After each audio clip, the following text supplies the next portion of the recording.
سمجھ میں آ گئی بات؟ اس نے کہا جس کے بارے میں مشیت چاہے، مشیت کسے کہتے ہیں؟ جو اس کے قریب ہوں، جو وہ چاہتے ہیں اللہ معاف کر دے گا۔ کون ہے اس کے قریب؟ جب پوچھا جائے نا کہ بھی اس کے قریب ہونا ہو تو کیا طریقہ کار ہے، تو اکثر لوگ کہتے ہیں نماز پڑھو اس کے قریب چلے جاؤ گے۔ روزانہ پڑھ رہے ہیں، قریب نہیں جا پا رہے،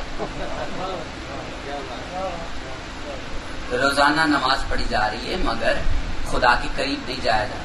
بھئی آپ غلط سمجھ رہے ہیں، قریب جانے سے مراد یہ نہیں کہ اس کے پاس جا کر بیٹھ جاؤ، قریب سے مراد ہے کہ جو کہو وہ سنے۔ تو ایسا بھی نہیں ہو رہا کہ میں جو کہوں وہ سنائی دے اسے، وہ پوری کرے۔ میں توجہ تھوڑی سی دلانا چاہ رہا ہوں۔ اکثر لوگ آتے وہ کہتے ہیں کہ شاہ صاحب دعا خیر کیجیے، ہم کہتے ہیں ہم دعا کریں گے، ماننا یا نہ ماننا یہ اس کا کام، ہماری ہر دعا قبول نہیں ہوتی۔ کیوں؟ بڑے بڑے دعوے ہیں پیروں کے کہ ہماری ہر کام پورا ہوتا ہے، وہ کفر کے دعوے، جو کہے کہ میری ہر دعا قبول ہوتی ہے۔ جس کی ہر دعا قبول ہو تو اس کا مطلب ہے خدا اس کا محتاج ہے۔ نہیں سمجھ میں آ رہی بات؟ وہ جب تمہاری کسی دعا کو رد کرتا ہے تو تمہیں احساس ہوتا ہے کہ میں بندہ ہوں وہ پروردگار ہے، میں بندہ ہوں وہ پروردگار ہے، اس کی مرضی، جب چاہے مانے جب چاہے نہ مانے۔ سمجھ میں آ گئی بات؟ یعنی کائنات میں کوئی ایسا انسان نہیں ہے جو کہے میری ہر دعا قبول ہوتی ہے، نہیں، ایسا نہیں ہے۔ جس کی ہر قبول ہو پھر وہ بندہ نہیں ہے، جس کی ہر پوری ہو اسے بندہ نہیں کہتے، وہ ہر نہیں مانتا، کوئی سمجھ میں آ گئی بات؟ نہیں تو اس کے قریب جانا مشیت بننا ہے، تو مشیت بننے سے پہلے ایک سفر کرو، پتہ چلے ہم اس کے قریب گئے، خود کو زمین کی کشش سے آزاد کروا دو۔ ہم اوپر اٹھتے زمین بار بار زمین اپنی طرف کھینچتی، زمین بار بار کھینچتی، ہم نے تو اس کے قریب جانا ہے۔ ہم جمپ لیتے ہیں، وہ بار بار زمین اپنی طرف کھینچ رہی ہے۔ ایک طریقہ اپنا ہے، جہاز انسان نے بنا لیا کہ ہم اس زمین کی کشش سے دور چلے جائیں۔ ہم اس جگہ پہ چلے گئے خلا میں جہاں پہ کوئی سیارہ ہمیں کھینچ نہیں رہا، کوئی سیارہ ہمیں اپنی طرف کھینچ نہیں رہا، ہم وہاں پہ گھوم رہے ہیں، کوئی سیارہ، نہ سورج ہمیں کھینچ رہا ہے، نہ چاند، نہ زمین، کوئی شے ہمیں کھینچ نہیں رہی۔ ہمیں لگا کہ اب ہم اس کے قریب چلے جائیں، مگر وہیں پہ رک گئے۔ بہت لمبا سفر کیا انسان نے، بلندیوں پر چلے گئے، تحد نگاہ تک چلے گئے کہ زمین پہ کھڑے ہوئے انسان کو وہ راکٹ نظر آنا بند ہو گیا، مگر اس کے قریب نہیں گئے۔ انسان کو لگا کہ ہم چلے جائیں گے اس آسمان کے پردوں کو پھاڑ کر، لیکن نہیں جانتا انسان کہ انسان اپنی ہی بنائی ہوئی چیزوں سے آسمان کو نہیں پھاڑ سکتا، آسمان سے نہیں نکل سکتا۔ آسمان سے نکلنے کے لیے اس کی بنائی ہوئی چیزوں کا سہارا لینا پڑے گا۔ پہنچ گئی بات؟ اب توجہ سے سنیے گا، کوئی ہے جو ان آسمانوں کے پردوں کو چیرتا ہوا اس کے قریب چلا گیا، اس نے کیا استعمال کیا؟ دنیا کی سواری نہیں، سواری وہاں کی آئی، براق وہاں سے آئی، موار پکڑنے والا وہاں سے آیا، جبرائیل۔ لوگ کہتے جبرائیل کو راستہ پتا تھا، علی کا فرمان ہے میں تم سے بہتر جانتا اور علی شاگرد ہیں رسول کے۔ سمجھ میں آگے بات ہے؟ یعنی کوئی نبی کو نہ سمجھائے کہ راستہ کیسا ہے، کہاں تک جانا، جس کے سامنے کائنات بنی ہو اسی کو راستہ بتائے گا۔ تو پھر لوگ کہتے ہیں پھر جبرائیل کے آنے کا مقصد کیا ہے؟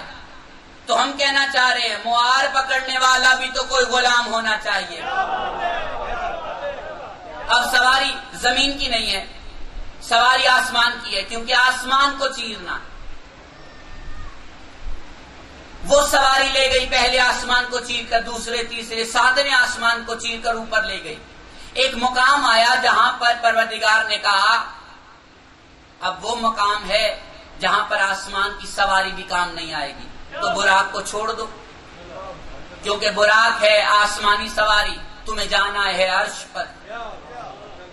پہنچ گئی بات، براق چھوڑی. اب اللہ نے ایک سدرۃ المنتہا کے مقام پر کہا آنا ہے عرش پہ، چھوڑ دو اس شے کو جو عرش کے قابل نہیں ہے.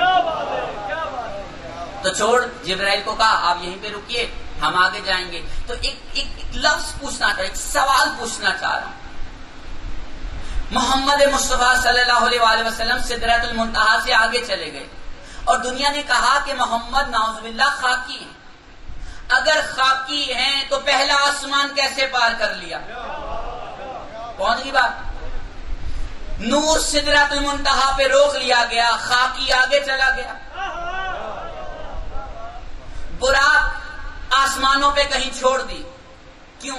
آسمان کی سواری، جو آسمان کی سواری اسے آسمانوں پہ چھوڑ دیا، جو سدرۃ المنتہا کی سواری تھے وہیں پہ چھوڑ دیا، جو عرش کے قابل تھا اسے عرش پہ لے گئے. پہنچ گئی بات. اب ایک جملہ کہنا چاہ رہا ہوں، جس کی نالین عرش کے قابل ہو، جس کی نالین عرش کے قابل ہو، جس کی ابا کبا امامہ عرش کے قابل ہو، جس کی زلفیں عرش کے قابل ہو. یا میں اپنا جملہ بدلوں، عرش جس کی نالین کے قابل ہو، عرش جس کی ابا کے قابل ہو، عرش جس کی قبا کے قابل ہو، عرش جس کے سر کے تاج کے قابل ہو، وہ بھی محمد کوئی اعلیٰ ہستی کا نام. اب اس مقام پہ پہنچے، ایک سلام دعا ہوئی، آپ پہلے بہت بار سن چکے. اب میں پوچھنا چاہ رہا ہوں، جہاں پہ محمد ہوں وہاں پہ کوئی نہیں ہوتا، جہاں پہ کوئی ہونا وہاں پہ محمد نہیں ہے. کسی کی سفارش نہیں چلتی اللہ کے سامنے، نہیں چلتی نا.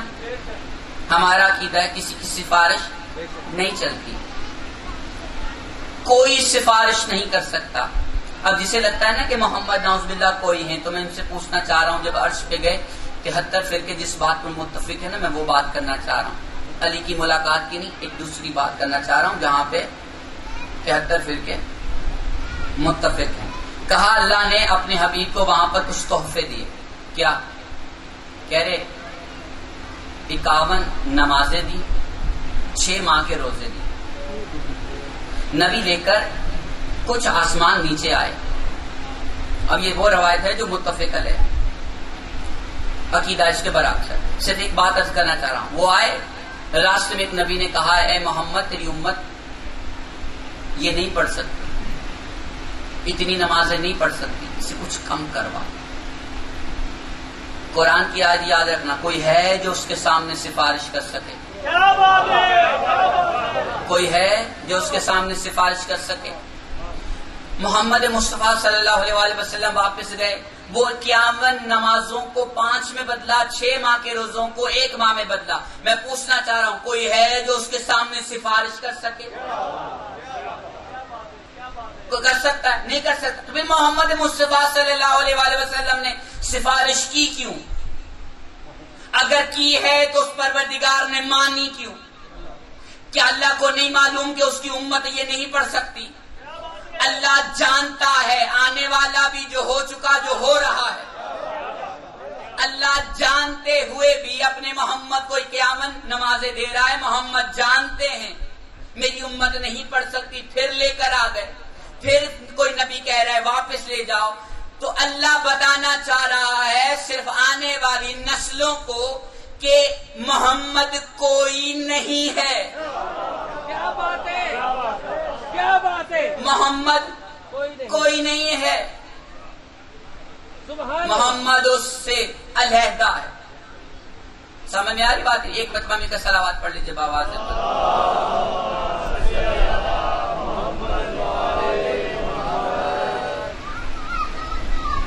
قرآن میں ایک آیت پڑھی جاتی،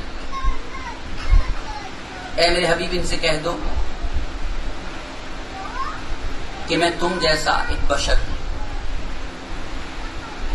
اور اسے ہتھیار بنا کر استعمال کیا جاتا ہے. کیا خدا نے نہیں کہہ دیا کہ محمد ہم جیسا بشر ہے؟ آپ بشر کی تعریف کیا کرتے ہیں؟ جب پوچھا جائے نا بشر کسے کہتے ہیں؟ مٹی سے بنا، جو مٹی سے بنا ہو اسے بشر کہتے ہیں. کلمہ کسے کہتے ہیں؟ کلمہ کبھی مٹی کا بنا؟ کلمہ مٹی کا نہیں بنتا. پوری توجہ میری طرف رکھیے گا، ایک جملہ عرض کرنا چاہ رہا ہوں. کلمہ مٹی کا نہیں ہوتا. اللہ نے قرآن پاک میں کہا کہ عیسیٰ جو ہے وہ خدا کا کلمہ ہے. کیا بات ہے، کیا بات ہے کلمہ. یا تو کہو کہ کلمہ مٹی کا ہوتا ہے تو ہم مان لیں گے کہ عیسیٰ مٹی کا. ہم تو عیسیٰ کو بھی مٹی کا نہیں مانتے، کیونکہ خدا نے قرآن پاک میں کہہ دیا وہ بن باپ کے ہے، ان طریقوں سے نہیں بنا جن طریقوں سے تم بنتے ہو. کیا بات ہے. عیسیٰ ان طریقوں سے نہیں بنا جن طریقوں سے ہم بنتے ہیں. عیسیٰ کیا ہے؟ محمد کے 12ویں بیٹے کے پیچھے نماز پڑھنے والا. کیا بات ہے، کیا بات ہے. جو ہم جیسے طریقوں سے نہیں آیا دنیا میں، وہ محمد کے 12ویں بیٹے کے پیچھے نماز پڑھ رہا ہے. جو پڑھا رہا ہے اس کی تخلیق میں اور عیسیٰ کی تخلیق میں فرق ہوگا تو نماز پڑھا رہا ہے. تو کہہ دیا جاتا ہے کہ محمد تم جیسے بشر ہیں. بھئی قرآن کو سمجھو، قرآن کو سمجھنے کی کوشش کرو. اللہ یہ کہہ رہا ہے محمد تم جیسے بشر ہیں، مگر خبردار تم اس جیسے بشر نہیں ہو. تم اس جیسے نہیں ہو. کیا بات ہے. وہ تم جیسا ہے. کیوں؟ وہ تم جیسا ہے تو یہاں آ گیا. تم اگر اس جیسے ہو تو چلے جاؤ وہاں پر. کیا بات ہے.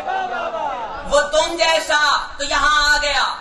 اگر تم اس جیسے ہو تو جاؤ اس کے مقام پر. جب نہیں جا سکتے اس مقام پر تو کہنا بند کر دو کہ ہم اس جیسے ہیں. یہ اس کا کرم ہے، وہ رحمت اللہ عالمین ہے کہ اس نے کہا میں تم جیسا، مگر تم نہیں اس جیسے. سمجھ میں آ گئی بات؟ ایک مرتبہ مل کر صلوات پڑھ لیجیے آواز ہے.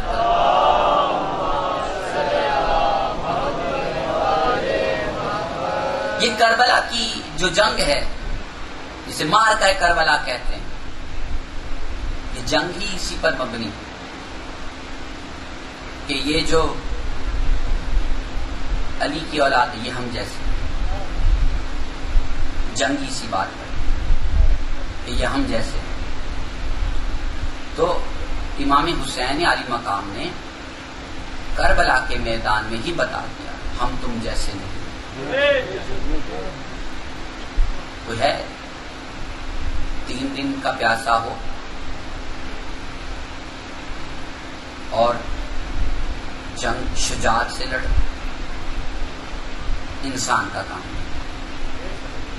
صرف جو لوگ کہتے ہیں نا حسین ہم جیسے ہیں، ہم حسین جیسے ہیں، ان سے پوچھنا چاہ رہا ہوں، کسی نے ابھی 71 جنازے اٹھائے، وہ پرجوش لڑ سکتا؟ جس کے گھر میں ایک جنازہ ہو اس میں چلنے کی سکت نہیں. جس باپ کے گھر میں جوان بیٹے کی میت پڑی ہو